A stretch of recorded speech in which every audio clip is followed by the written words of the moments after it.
The history of own resources, unfortunately, has become a soap opera. It's worse than that, in fact. It's a lie, because everyone involved, and also the legal texts involved, still talk about own resources, whereas, in fact, there's no such thing anymore. There's no real basic concept behind this. It's become a non-system. The rules and figures are the outcome of compromise after compromise, of a lack of vision and of blackmail.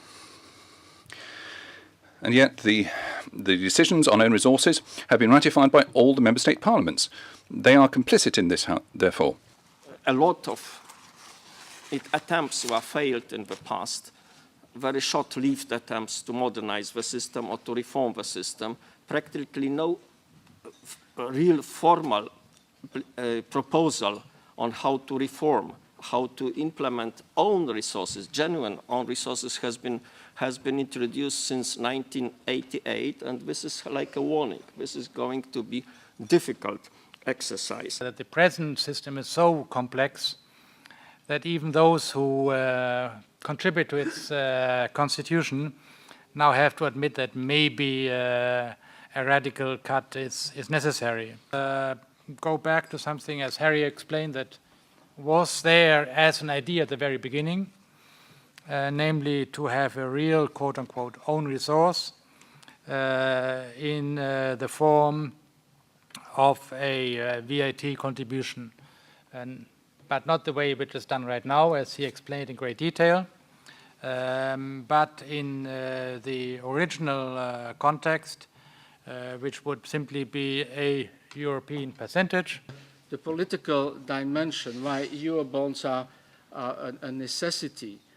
The crisis that we experience today has degenerated into an existential crisis of the Eurozone.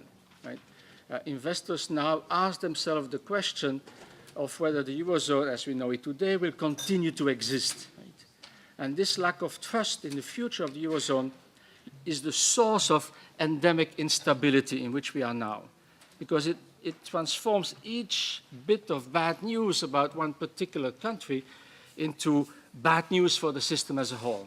Let me maybe use a shortcut to identify three completely different concepts here, and allow me to call them the Juncker bonds, the Delors bonds, and the Barroso bonds.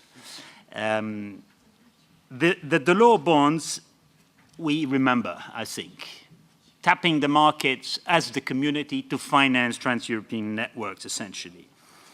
The Juncker bonds are the ones I think Professor de Groof mainly talked about, currently trying to help solve the sovereign crisis in the Euro member states.